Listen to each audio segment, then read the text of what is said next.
अभंग जगद्गुरु तुकोबाराच्या जगद्गुरु तुकोबाराच्या अभंग मध्ये म्हणतात, प्रत्येकाच्या मागं कर्म आहे.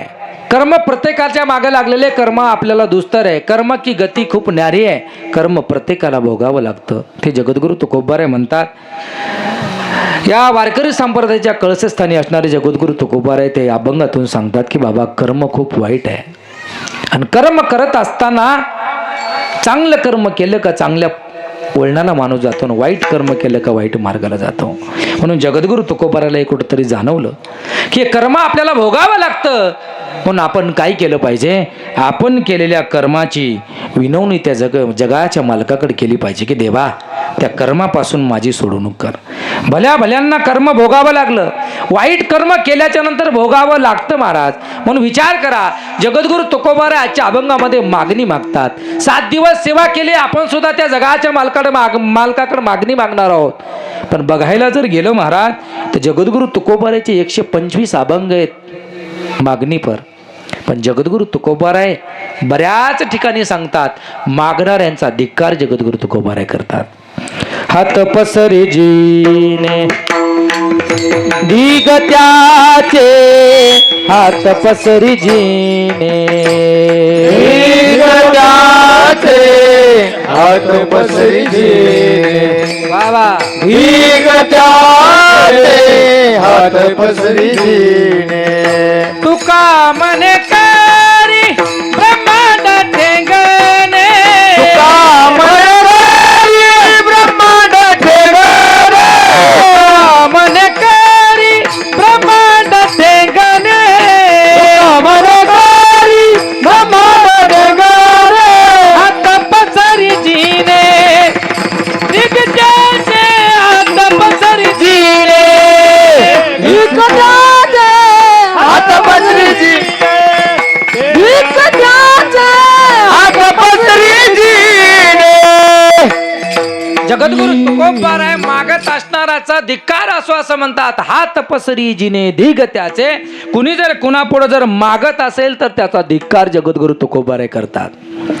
म्हणून जगद्गुरु तुकोबाराय देवाकडे मागू नये असं सांगतात. आम्ही देवापुढं हात पसरणाऱ्यापैकी नाही. जगद्गुरु तुकोबारायचं ब्रीद वाक्य आहे, आम्ही नाही मागणार देवापुढं. देवापुढंच नाही, कोणाच पुढं नाही आम्ही हात पसरत. आणि जे पसरतात त्यांचा धिक्कार असो जगद्गुरु तुकोबाराय म्हणतात. म्हणजे हे कसं सांगू का, दारू खूप वाईट आहे. दारू वाईट आहे. दारू पिली का समाजामध्ये मान राहत नाही. दारू पिली का घरामध्ये मान राहत नाही. दारू पिली का गावामध्ये मान राहत नाही. दारू पिली का स्वैर्याधाऱ्यामध्ये मान राहत नाही. अहो दारू पिणाऱ्याच्या घरामध्ये दिवाळीचा आनंद सुद्धा साजरा होत नाही. हो दारू खूप वाईट आहे. दारू माणसांमधून माणसाला उठवते. दारू खूप वाईट आहे. दारू खूप वाईट आहे. अर्धा पाऊण तास दारूवर बोलतोय माणूस. तोंडगावकर म्हणले लई दारूवर बोलतोय हो माणूस. जवळ जाऊन बघितलं तर फुल हेच होता. कळत नाही का, हाच आऊट होता आणि दारू वाईट आहे म्हणून सांगत होता. तशातला तर प्रकार नाही ना. जगद्गुरु तुकोबाराय देवाकडे मागतात. अभंगच मागणी पर आहे तुकोबारायांचा. आणि बघायला गेलं तर बरेच अभंग मागणीच्या विरोधामध्ये सुद्धा जगद्गुरु तुकोबारायचे आहेत. मग जगद्गुरु तुकोबाराय देवाकडे का मागतात बघा. जगद्गुरु तुकोबाराय देवाकडे का मागत असतात, संत देवाकडे याच्यासाठी मागत असतात की तुम्हाला आम्हाला जीवनामध्ये काय मागावं देवाकडं हे कळण्यासाठी संत देवाकडे मागत असतात. एक आणि दुसरी गोष्ट, देव त्यांच्या पाठीमागे लागलेला असतो. महाराज काहीतरी मागावं. रात्रंदिवस तुम्ही आमचं नामचिंतन करता. रात्रंदिवस तुम्ही आमच्या चिंतनामध्ये घालवता. रात्र न कळे दिवस न कळे अंगी खेळे दैवत दीन रजनी हाची धंदा गोविंदाचे पोवाडे. अरे बाबा रात्रंदिवस सतत नामचिंतन करतात तुकोबाराय. मागा ना काहीतरी देवानं बघावं. मागण्याची आस पाहे मुखाकडे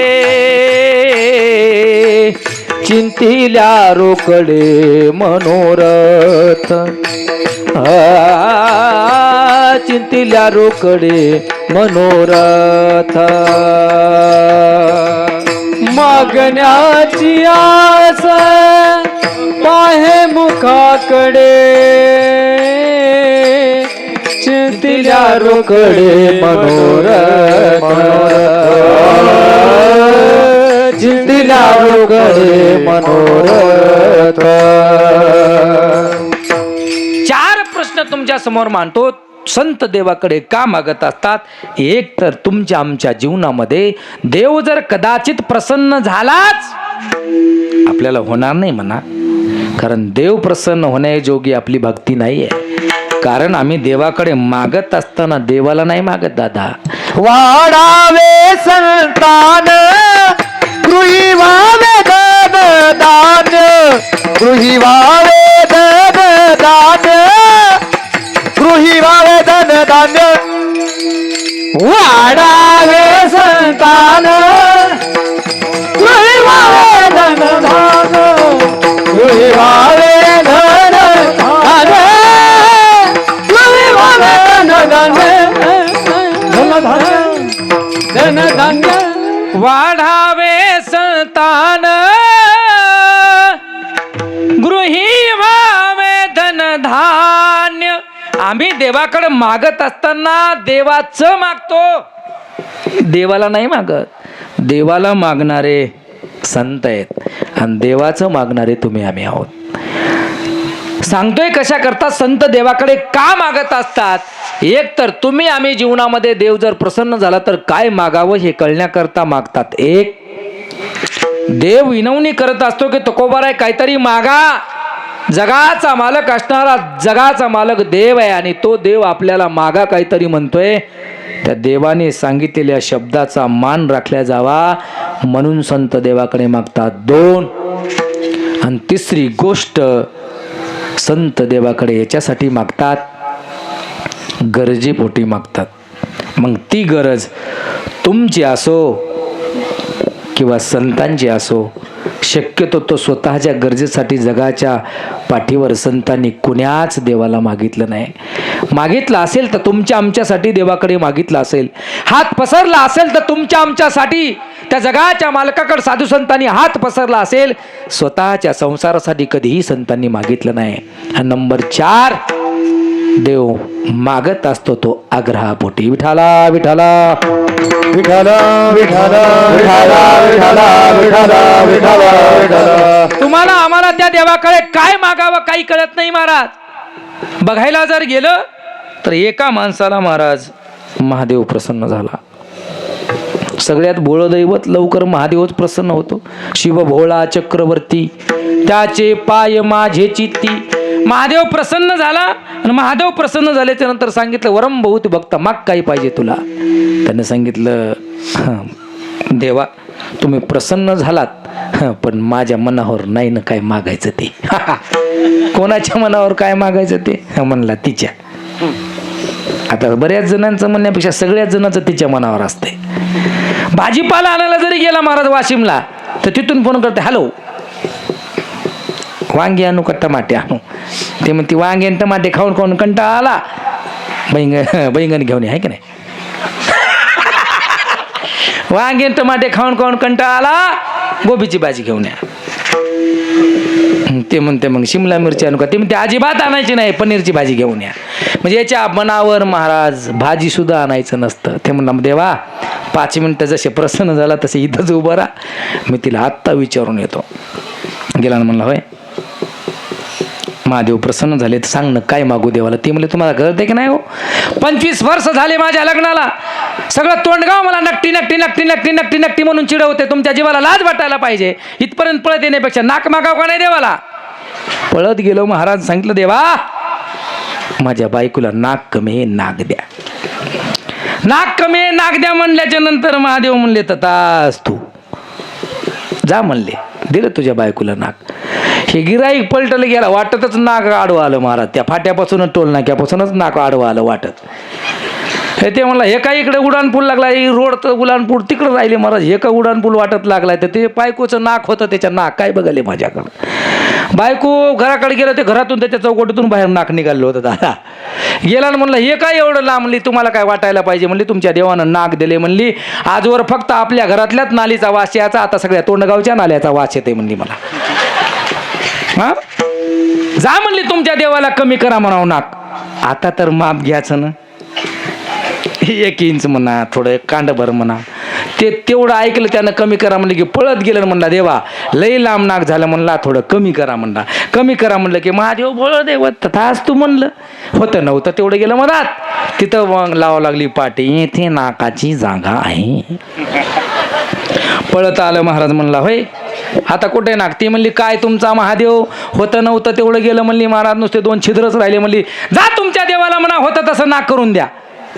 पळत गेलं म्हणला देवा 3रा वरच राहिलाय माझ्याकडं, काही नाही, जसं होतं तसं माझ्या बायकोचं नाक करून द्या. विनोदाचा भाग सोडून द्या. संसारामध्ये तुम्हाला आम्हाला बायकोचं नाक सुद्धा मागण्याची अक्कल नाहीये. म्हणून तो भाव जगद्गुरु तुकोबारायांनी मनामध्ये घेतला आणि म्हणून संत देवाकडे मागत असतात. या सर्वसामान्य जीवांना कळावं त्या जगाच्या मालकाकडे काय मागावं. नाहीतर तुमचं आमचं मागणं महाराज बरोबरीचं नसतं. शेजाऱ्याने काय मागितलं त्याच्यापेक्षा दुप्पट आम्हाला मिळावं ही आपली अपेक्षा असते. म्हणून आपण देवाकडे काय मागतील नाही सांगता येणार महाराज. एक काल्पनिक दृष्टांत आहे, लक्ष द्या. आपण देवाकडे मागत असताना कोणत्या भावनेनं मागतो आणि संत मागत असताना कोण्या भावनेने मागतात विचार करा. आपल्याच गावच्या 2 बाया वाशिमला राहायला होत्या. रूम करून राहत होत्या. 2 जणी रूम करून राहत होत्या. एकाच गलीमध्ये राहत होत्या. 2 जणी सख्या मैत्रिणी दादा. आणि असं करता करता करता करता एकीचा नवरा कुठं 10-15 हजार रुपये महिन्याला नोकरीला असेल. तिला वाटलं आपण खूप कमवतोय, खूप कष्ट करतोय, पण पैसा काय शिवाजी दादा बसर येत नाही. तिला वाटलं आपण दैवी शक्तीचा वापर करावा. आणि सगळ्यात भोळं दैवत महादेव. आता दुसरं भोळं दैवत नाहीच नव करू तरी काय मी. मग महादेवाला म्हणले ओम नमः शिवायचा जप केला आणि महादेव प्रसन्न झाले. सांग म्हणले काय पाहिजे. काही नाही. दोघांच्या नवऱ्यानं तिनं माझं भक्ती केली. नवरा गेला महाराज महादेवाची भक्ती करू लागला. भक्ती करत असताना 8 दिवसामध्येच भोळ शंकर दैवत प्रसन्न झालं आणि सांगितलं वरम भाऊ तू भक्ता माग काय पाहिजे. ते म्हणलं महाराज उन्हाळ्याचे दिवस आहेत, तंबाखू हे माझ्याजवळ पण चुनाच वाळून गेलाय. लई बहादर महाराज. देवाला वाटलं गिराईक थोडं खटाळत दिसतंय. तंबाखू आहे म्हणताय पण चुन्याची डबी वाळून गेली म्हणताय. देवाने एक त्याला डबी दिली शिवाजी महाराज. डबी दिली पण देवाने त्याच्यामध्ये एक 5 ग्रॅमची अंगठी दिली की जिचं भाव आहे आज 1,85,000. खुश झालं ना गिराईक. असा चुना लावण्यासाठी महाराज बोट मधात घातलं की 5 ग्रॅमची अंगठीच बोटात अडकून आली. खुश झालं. बघता बघता पुन्हा बोट घातलं का अंगठी निघायची, पुन्हा बोट घातली का अंगठी निघायची. बघता बघता 10 बोटात 10 अंगठ्या घातल्या दादा त्यानं. खुश झालं. महादेव निघून गेले. घराकडे पळतच आलं ना म्हणला बायकोला बघ डबी दिली म्हणला देवानं, यातून 5-5 ग्रॅमच्या अंगठ्या निघतात. मग बायको तिथून पुढं दररोज काय करायची, रात्रभर जागायची आणि अंगठ्या काढायची. काय करायची, रात्रभर जागायची अंगठ्या काढायची. सोनं मोडायची. काय संघ केले महाराज तिने. एका महिन्यामध्ये वाशिमला 4-5 प्लॉट घेतले. 6 महिन्यामध्ये तर 3-4 मजली बंगली बिल्डिंग बांधून काढली बाईनं. बघता बघता एका वर्षाच्या मधामध्ये बाई श्रीमंत झाली. अंगावर म्हणील तेवढं सोनं, काय ते चप्पल हार, काय ते नकलीस, काय ते पोळी हार, सगळं अंगावर दागिने घालून बाजारात हिंडायची महाराज.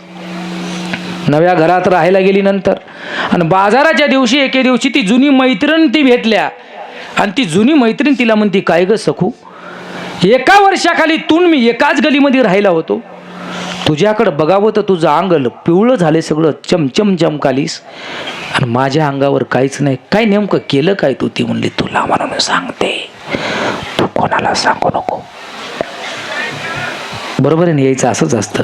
आत्ता मोबाईल आले महाराज, नाही तर सगळ्या स्ट्रॉंग नेटवर्क जर काय असेल तर हे तुला म्हणून सांगते, तू कोणाला सांगू नको. बाई कसंच राहणार नाही महाराज. सगळ्या गावानं दिवस निघसर होतं, एवढं नेटवर्क यांचं स्ट्रॉंग आहे. तिनं महाराज बायकोनं घराकडे गेली महाराज. ती मैत्रीण लगेच नवऱ्याला मिस कॉल दिला, हो लवकर घरला या. नवरा म्हणला अगं मालक सोडत नाही ना, हाफ डे टाका म्हणली, या लवकर. नवरा आला महाराज हाफ डे लिव्ह घेऊन. अर्ध्या दिवसातून सुट्टी घेऊन नवरा घरी आला आणि घरी आल्याच्या नंतर म्हणला जेवण सुद्धा केलं नाही म्हणला इंटरव्ह्यूमध्ये जेवायला. तर ती म्हणली अजिबात जेवाय मागायचं नाही म्हणली. महादेव मंदिरात जायचं, महादेवाची आराधना करायची, प्रार्थना करायची. 8 दिवसामध्ये महादेव प्रसन्न होतात आणि महादेव प्रसन्न झाले का त्याला काहीच म्हणायचं नाही, फक्त डब्बी मागायची, डब्बी. नवरा म्हणला अगं जेवायला तरी दे. तिनं महाराज नवरा मधल्या रूम मध्ये नेला आणि एका ते मे खाटोकाच्या मोगरीनं ठोकून काढला मला. नवरा म्हणला बायकोचा मार खाण्यापेक्षा महादेवाच्या मंदिरात जाऊन नाव घेतलं बरं म्हणला. गेला महाराज, ओम नमः शिवाय, ओम नमः शिवाय, ओम नमः शिवाय. 8 दिवसाच्या आतमध्येच महादेव प्रसन्न झाला. महादेवानं सांगितलं वरम भाऊ तू बघता काय पाहिजे. ते म्हणला काहीच नाही मला, ते काय डबी आहे की म्हणला बापा ती डब्बी द्या म्हणला. बायकोनं माझं पठार मोकळं केलं म्हणलं त्या डब्बीसाठी डब्बी द्या, डब्बी द्या म्हणल्याच्या नंतर महादेवानं डब्बी दिली. पण आता अंगठी नाही दिली, आता दिला वस्त्र. यानं ती डबी उघडून पाहिली की आतमधून वस्त्र निघाला की याच्या केसाला धरलं महाराज. एका मिनिटात त्याचा गोटा तयार केला, काढला बाजूला. हे विचार करू लागलं गावामध्ये रम्या वारीक होतं, त्याच्यापाशी का माझ्या बायकोला चिकनी करायला गेली काय, हिला या डब्बीचीच काय गरज होती, त्याच्या मनात ते प्रश्न. पण डबी घेतली, तोंड लपवत लपवत घराकडे आलं. बायको वाटच पाहून होती. बायको म्हणली हे गेल तर महादेवाला, पण बालाजी होऊन कस काय आलं. घरात आलं, डबी घेऊन घरामध्ये गेलं. मग बायको म्हणली आणली का डब्बी, आणली म्हणला डब्बी आणली. जेवायला तर वाढ. बायको म्हणली आता डब्बी आणली, मलाही वैभव प्राप्त होणार, मलाही सोनं मिळणार, मीही जागा घेणार, मीही घर बांधणार, मीही श्रीमंत होणार. बायकोनं पंचपक्वानाचं जेवण त्या नवऱ्याला बनवलं. ताट वाढलं बिचाऱ्याला, कसं बस 8 दिवसाचं उपवासी होतं, जेवायला बसणार. पाणी फिरवलं, एक तोंडामध्ये घास पहिला घालणार एवढ्यामध्ये मित्राचा कॉल आला. सांगितलं दादा माझे वडील वारले रे, अचानक ॲक्सिडेंट झाला माझ्या वडिलाचा आणि माझे वडील वारले, तुला मौतीला घ्यावं लागतं. तसाच खात्यात आतावून महाराज तो मित्र उठला तिचा नवरा आणि म्हणला अगं ऐक म्हणला, माझा एकुलता एक मित्र होता, खूप प्रेम होता आमच्या दोघांमध्ये, माझा मित्राचा वडील वारलाय, मी त्याच्या मौतीला जातो. तसाच गाडीवर बसू लागला महाराज. किक मारणार एवढ्या जवळ आली, म्हणली ती डबी द्या की, डबी द्या की म्हणल्यावर ते म्हणला खाली उतरला महाराज. घरात सर म्हणला तुझ्या पाया पडतो म्हणला, डबी उघडू नको. ते म्हणले नाही उघडा जा. गेलं महाराज हे मौतीला. आता तिला वाटायला लागलं मी श्रीमंत होणार, पण हे आनंद मी एकटीत कसा साजरा करू. नेमकाच संक्रांत तर संपली महाराज. हळदी कुंकवाचा कार्यक्रम ठेवला आहे तिनं. सरपंचीनबाई चला हळदी कुंकाला, पोलीस पाटलीनबाई चला हळदी कुंकाला, नगरसेवक बाई, ह्या सगळ्या बाया गावातल्या प्रतिष्ठित नागरिकांच्या बायकाला बोलवलं महाराज हळदी कुंकाला. सगळ्या बाया नटून ठटून. का हळदी कुंकाला जात नव्हत्या का तुम्ही? काय होत त्याच्यात नुसत्या चाळण्या, साबणाचे खोके, गिलास, प्लेट. माझ्याकडे 35 चाळण्या झाल्यात. मला असं वाटायला कटलरीचं दुकानात टाकू काय की. मग महाराज सगळ्या बाया मेकअप करू करू तिथं हळदी कुंकाला आल्या. कार्यक्रम तिथं ठेवला महाराज. आणि आता मान कोणाला द्यावा. थांबा जरा, असं थांबा आधीच का. मान कोणाला द्यावा, एवढी श्रीमंत होणार आहे मी, हळदी कुंकाचा मान कोणाला द्यावा. राग येऊ देऊ नका बरं. कारण महाराजाची बायको, महाराजांनी तिला विचारावं हरिपाठात अभंग किती, ते म्हणले असतील 7-8 पोती. डॉक्टरची बायको डॉक्टरीन, तिला विचारावं तापीला कोणता औषध द्यावं, ती म्हणली पियाव इंड्रियल. असं महाराज. मग ठरवलं बोलवा म्हणले सरपंचाच्या बायकोला. आता गावाच्या पातळीवर तेच पद मोठं असते ना. बोलवलं महाराज. तिला वाटलं आता एवढ्या बायांपैकी माझ्या एकटीला मान दिला, ती अशी 2 टांगतच महाराज देवघराजवळ गेली, ती डबी हातात घेतली. पुंडली कबर हरी विठ्ठल गजर झाला. महाराजांनी डबी उळकली. धर सरपंच की कर गोटा काढ, धर पाटलिंग की कर गोटा काढ बाजूला, धर नगरसेवक बाई की कर गोटा का काढ बाजूला. 5 मिनिटात 5-25 होंडे नारळ तयार. इथं गड्याचे महाराज इतके केस असतात, त्यांच्या शेंड्या तिथं पायाचे केस इतकाले लांब, इतकाल्या मोठाल्या शेंड्या महाराज, सगळ्या शेंड्या नुसते होंडे नारळ. एका बाईचं नवीन लग्न झालं होतं, एका पोरीचं, तिची सासू जुलमा म्हणून लागली, चल हळदी कुंकाला. तिला पुढे घालून आणलं. ती म्हणली, माय माझा नवरा मरेपर्यंत आता कुठंच हळदी कुंकाला जाणार नाही. कशा बशा बाया महाराज पदर घेऊ तोंड लपवीत घराकडे आल्या. आणि हे नवरे महाराज मग कोणतं 5 वाजता, कोणतं 7 वाजता, कोणतं 8 वाजता कामं आटोपून, कोणी शेताकडून आले, कोणी ऑफिसवरून आले, आपापले कामं आटोपून घराकडे आले. तर घरी बघायला गेले तर हे तोंड लपू बसल्यात. नवरा म्हणते गाडी आपली दिसाली पण पासिंग कस काय बदलली. बायको एका मेवणी, त्याला कळलं महाराज ही गत कशामुळे झाली. तुम्ही घ्या असून आपण चहा पिऊन चला. कशामुळे सांगते मी, हसणं सोडून द्या.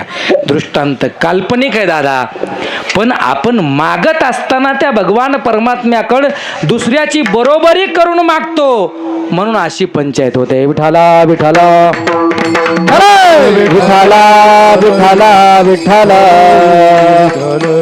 बघा, देवाकडे संत मागतात कशासाठी, की देवाने दिलेल्या शब्दाचा अपमान होऊ नये म्हणून संत देवाकडे मागतात. एक दुसरी गोष्ट तुम्हा आम्हाला कळण्यासाठी की तुम्ही आम्ही सर्वसामान्य जीवाने देवाकडे काय मागावं याच्यासाठी संत देवाकडे मागतात. 2 मुद्दे झाले माझे. तिसरा मुद्दा असा आहे, संत देवाकडे आग्रहापोटी मागतात. आता पंगत होती, सुंदर असं जेवायला वांग्याचं भरीत होतं, चपात्या होत्या, वरण होतं, सुंदर असं जेवायला. पोटभर जेवण होऊ द्या.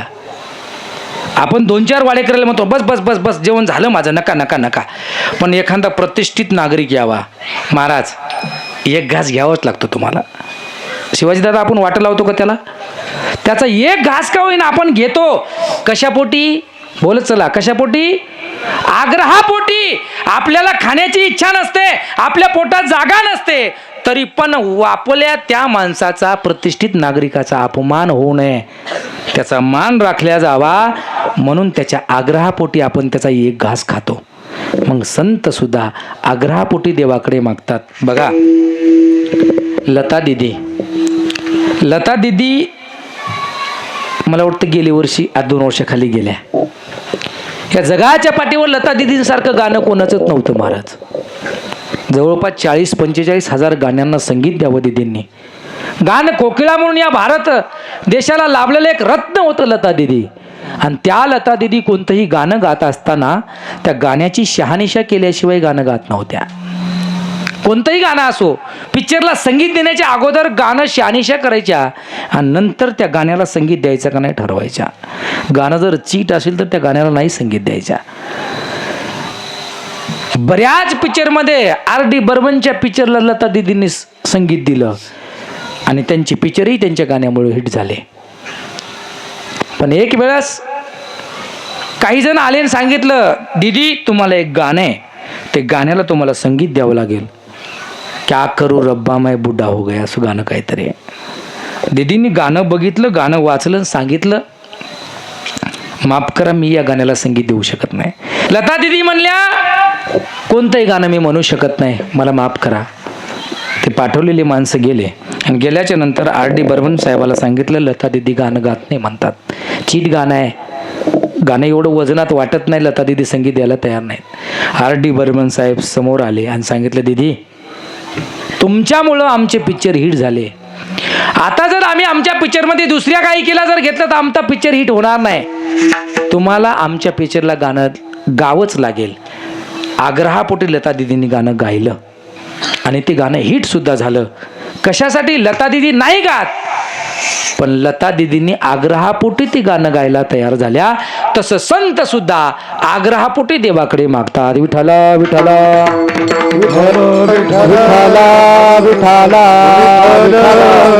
माझे 3 मुद्दे समाप्त झाले. 4था मुद्दा माझा असा आहे, संत कधी कधी गरजेपोटी देवाकडे मागतात. ती मग गरज तुमची असो का स्वतः संतांची असो. नाथ महाराजांच्या चरित्रामधला प्रसंग आहे. नाथ बाबा एके दिवशी घरी आपलं नामचिंतन करत बसलेले आहेत आणि गावामध्ये महाराज एक त्या दिवशी एक माणूस येतो. माणूस आल्याच्या नंतर तो माणूस काहीतरी पैसे मागण्याकरता पैठणमध्ये आलेला असतो. पैठणमध्ये पैसे मागण्याकरता आलेला असतो. काही लोक कुचरवट्यावर बसलेले असतात आणि कुचरवट्यावर बसलेले लोक त्या माणसाने बघितले आणि त्या माणसांजवळ गेला आणि सांगितलं, महाराज एक काम करा ना दादा, माझ्या मुलीचं लग्न आहे आणि मुलाची मुंज आहे, पण काय करता, परिस्थिती माझी खूप नाजूक आहे, माझी परिस्थिती खूप नाजूक आहे, माझ्या मुलीचं लग्न आहे, मुलाची मुंज आहे, माझ्याकडे पैसे नाहीत माझ्या मुलाची मुंज करण्याकरता, माझ्याकडे पैसे नाहीत माझ्या मुलीचं लग्न करण्याकरता, 10-5 रुपये जमा करून काहीतरी तुम्ही मला दान द्या, जेणेकरून मी माझ्या मुलीचं लग्न करेल आणि मुलाची मुंज करेन. बघा, त्या गावातील लोकांसमोर तो आलेला व्यक्ती आपला प्रश्न निर्माण झालेला मांडतोय त्यांच्या समोर. त्या लोकांनी सांगितलं, तुझ्या मुलाचं मुंज होण्यापुरते पैसे आम्ही तुला देऊ, तुझ्या मुलीचं लग्न होण्या इतके पैसे आम्ही तुला देऊ, तू फक्त एक काम करायचं, तुला गावामध्ये कुणालाच पैसे मागण्याची वेळ येणार नाही, फक्त तू एक काम करायचं. काय काम करायचं सांगा, फक्त. देणार ना तुम्ही पैसे? हो देणार. काय काम करायचं सांगा. त्यांनी सांगितलं, काहीच काम करायचं नाही. आमच्या गावामध्ये नाथ महाराज आहेत, त्यांना शांतीब्रह्म म्हणून ओळखतात. नाथ बाबांना फक्त राग आणून दाखवायचा, तुझ्या मुलीचं लग्न होण्या इतके पैसे आणि मुलाची मुंज होण्या इतके पैसे आम्ही तुला देऊ. त्या माणसाला वाटलं, अरे माझ्या मुलीचं लग्न आणि मुलाची मुंज होण्या इतके पैसे तर कुचरवट्यावर बसलेली माणसं देतो म्हणतात, सोपं काम आहे, फक्त नाथ बाबांना राग आणून दाखवायचा आहे. तो व्यक्ती वाड्याकडे जातो. नाथबाबांची नेमकी देवपूजा उरकलेली असते, नाथबाबा जेवायला बसलेले असतात. जातो तो व्यक्ती आणि गेल्याच्या नंतर नाथबाबा कुणीही अतिथी आले का त्याला जेवायला बसवायचे. महाराज या, महाराज बसा जेवायला. बसले महाराज जेवायला. अतिथी देव भव या. न्यायाने त्यांना जेवायला बसवलं. जेवायला बसवल्याच्या नंतर या माणसाच्या मनामध्ये एकच, काय करून मी नाथबाबांना राग आणू शकतो. पण नाथबाबा असे जगाच्या पाठीवर एका संतांच्या पुढं शांतीब्रह्म नाव लागलं, ते म्हणजे माझे शांतीब्रह्म नाथबाबा.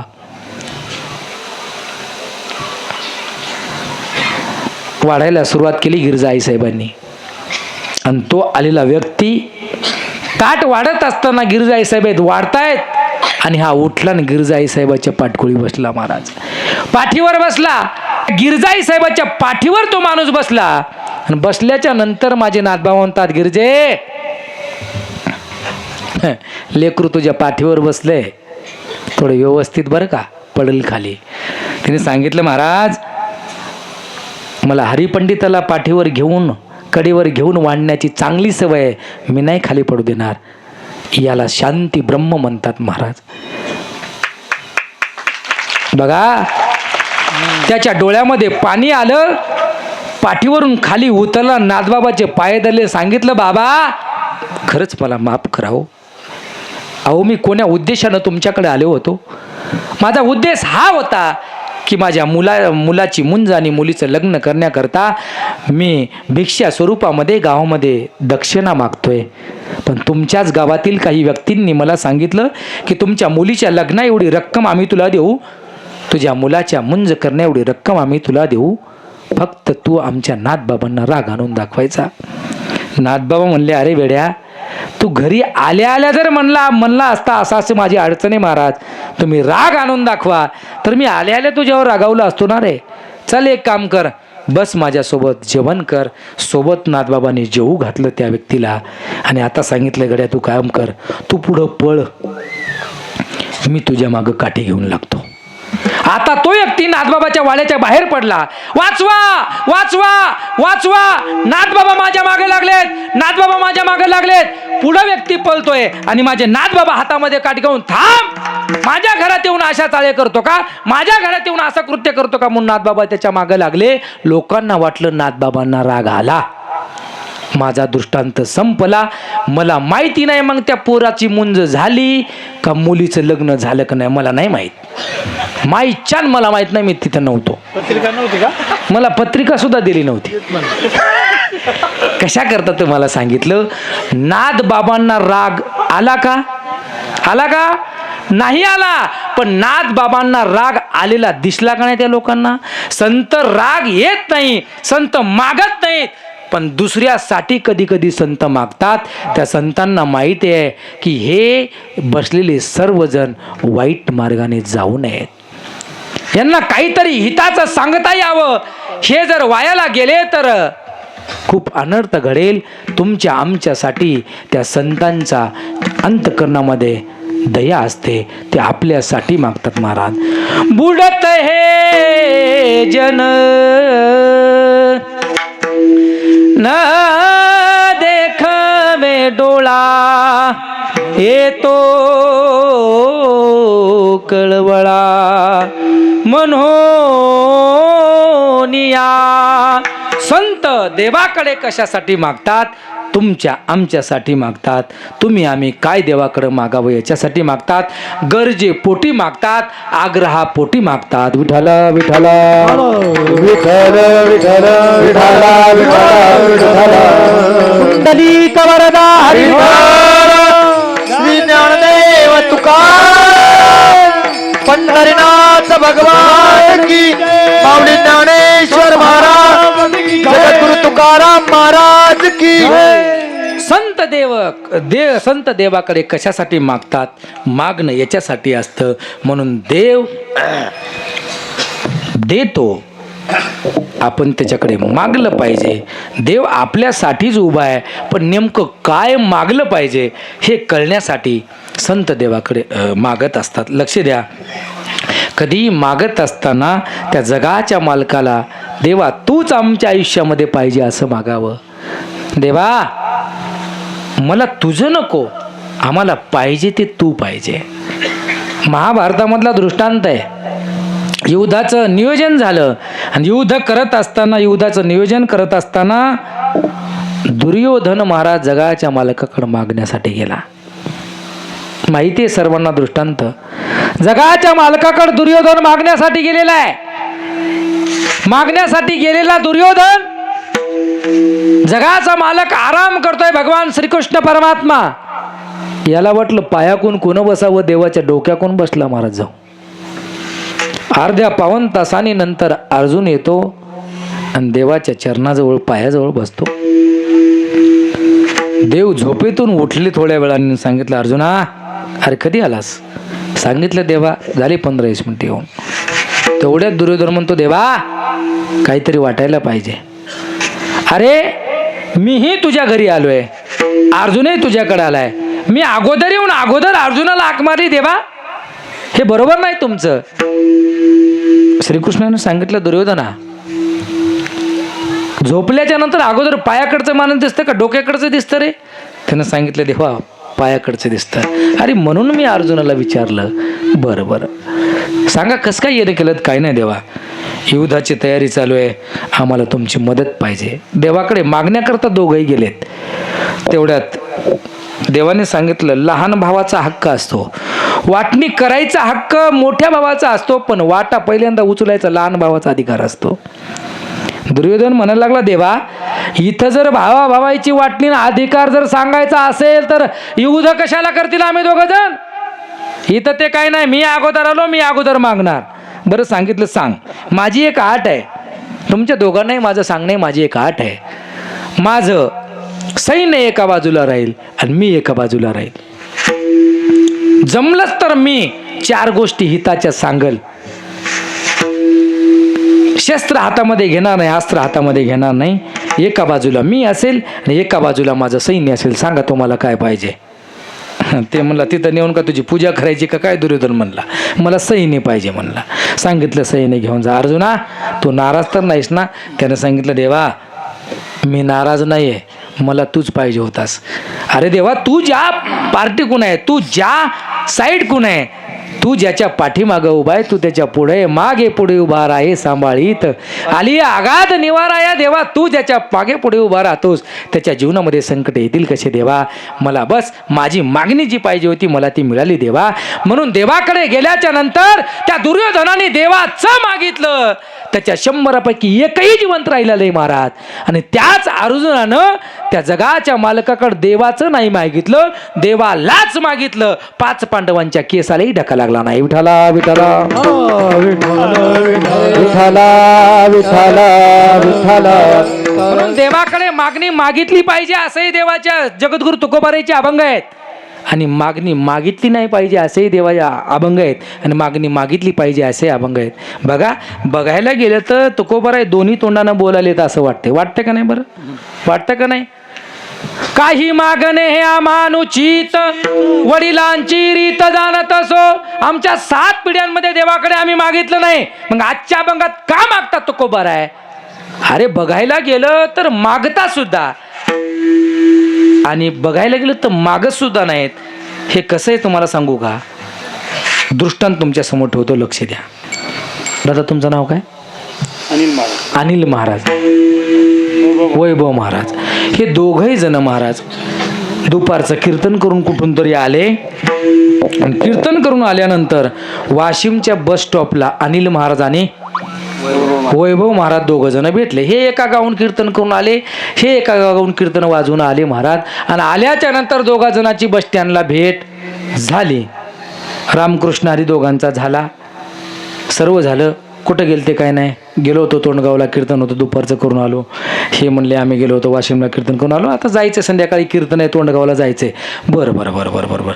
तेवढ्यात अनिल महाराज म्हणले, वैभव महाराज चला ना खिचडी भजी खाऊ, हॉटेलमध्ये लय भूक लागली हो. वैभव महाराज म्हणले, अनिल महाराज सप्त्याचं पाकिट अजून दिलं नाही, आपल्याकडे का पैसे नाहीत गड्या. अनिल महाराज म्हणले, पैसे तर माझ्याकडे नाहीत हो, पण भूक लागली. वैभव महाराज म्हणले, माझ्याकडे पैसे नाही, तुमच्याकडे पैसे नाही, खिचडी कसं देईल फुकट? अनिल महाराज म्हणले, जे होईल ते होईल, चला मला खिचडी खायची बापा. अनिल महाराज गेले महाराज हॉटेलमध्ये, सांगितलं 2 प्लेट खिचडी, 2 प्लेट भजे दे. गेले महाराज. त्या हॉटेलवाल्यांनी महाराज यायला मस्त प्लेटभर खिचडी आणली, भजी आणले, यांनी खायला सुरुवात केली. नंतर या योगेश महाराजांना वाटलं अनिल महाराजाजवळही पैसे नाहीत आणि आपल्याजवळ पैसे नाहीत, जे यांचं होणार आहे ते होईल आपले बी, आपणही खिचडी भजे मागवाव.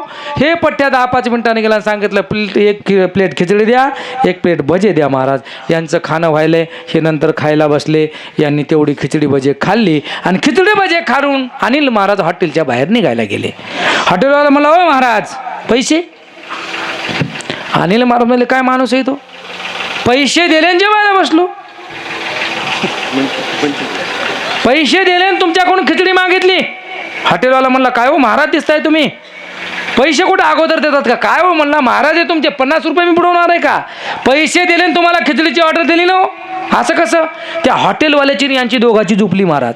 महाराज म्हणतात मी पैसे दिले, हॉटेलवाला म्हणताय पैसे दिले नाही, तुम्ही कसं काय जेवले? हे बघता बघता बघता बघता बाजूच्या दुकानदारां बळत आला. महाराज दिसतात ना हॉटेलवाल्यासोबत काहीतरी महाराजांची कुजबूज चालू आहे. शेजारचा दुकानदाराला म्हणला, काय झालं रे? म्हणला, काऊन महाराजाला त्रास दिला? अहो ते म्हणला, महाराजांनी 2 प्लेट खिचडी 2 प्लेट भजे खाले म्हणला आणि पैसे दिले म्हणतात. म्हणला पैसे सुद्धा दिले नाही म्हणला यांनी. ते बाहेरून आलेला दुकानदार म्हणला, ही खिचडी भजे खात असताना दुसरं कोणी होतं का इथं? ते म्हणला, ते काय, ते महाराज होते म्हणला इथं. त्यांना विचारलं, होय हो अनिल महाराजांनी पैसे दिले का? योगेश महाराज म्हणतात, त्यांनी दिले का नाही मला माहित नाही, पण माझे दिले लक्षात राहू द्या बाबा. हॉटेलवाला म्हणतात, तुम्ही दिलेले लक्षात आहे तो, यांनी दिलेले लक्षात नाहीत. समजलं का तुम्हाला? आलं लक्षात? यांनी दिले होते का पैसे? यांनी दिले होते का पैसे? हे काय म्हणतात, तुम्ही पैसे कधी दिले? त्याने जसे दिले तसे मी बी दिले. लक्षात येते ना तुमच्या? यांनी पैसे दिलेही तेवढंच खरं आहे आणि पैसे बुडिले तेवढेच खरं आहे. तुकोबार आहे मागतात तेही खरं आहे आणि तुकोबार आहे मागत नाही ते खरं आहे.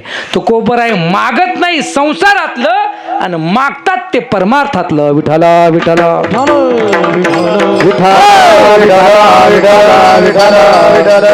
जगद्गुरु तुकोबार आहे. जगद्गुरु तुकोबाराच्या 3 अवस्था आहे. संसारिक अवस्था आहे, साधक अवस्था आहे, संसारिक अवस्था आहे, सिद्ध अवस्था आहे. तुकोबाराची संसारिक अवस्था बघायला गेलं तर जगद्गुरु तुकोबाराच्या घरी चूल सुद्धा पेटत नव्हती महाराज. पाहुणे घराशी आजी आले ऋषिकेशी, काय करू उपचार, काय करू उपचार, कोप मोडकी जर्जर. जगद्गुरु तुकोबाराच्या घरची अवस्था आहे. स्त्री एकांना करिता मेली, दुष्काळे आटीला द्रव्य नेला मान. स्त्री एकांना करिता मेली. ही संसारिक अवस्था आहे माझ्या जगद्गुरु तुकोबारायची. जगद्गुरु तुकोबारायची परमार्थिक अवस्था. तुकोबाराय म्हणतात, दिन रजनी हाची धंदा, गोविंदाचे पोवाडे. रात्र न कळे दिवस न कळे, अंगी खेळे दैवत. पुसावेस हेची वाटे, जे जे भेट तयासी. देव कृपा करील मज, काय लाज राखील. कोणे गावी आहे सांगा हा विठ्ठल. ही जगद्गुरु तुकोबारायची त्या परमार्थामध्ये त्या जगाच्या मालकाची लागलेली आस, ही परमार्थिक अवस्था माझ्या जगद्गुरु तुकोबारायची आहे. आणि जगद्गुरु तुकोबारायची सिद्ध अवस्था आहे. अनुरेणू या थोकडा तुका आकाशा येवडा. आणि साधक अवस्थेमध्ये जगद्गुरु तुकोबारायांनी अनेक शास्त्रांचा अभ्यास केला बाबा, भरपूर शास्त्रांचा अभ्यास केला. आणि शास्त्रांचा अभ्यास करत असताना कर्म उपासक नावाचं शास्त्र जगद्गुरु तुकोबारायच्या हाताला लागलं. आणि कर्म उपासक नावाच्या शास्त्रामध्ये जगद्गुरु तुकोबारायांनी अभ्यास करत असताना जगद्गुरु तुकोबारायांच्या पुढे प्रश्न पडला, कर्म हे जगाच्या पाठीवर सर्वात दुस्तर आहे, हे कुणालाच सुटत नाही. कर्म भोगावं लागतं, कर्म कुणालाच सुटत नाही.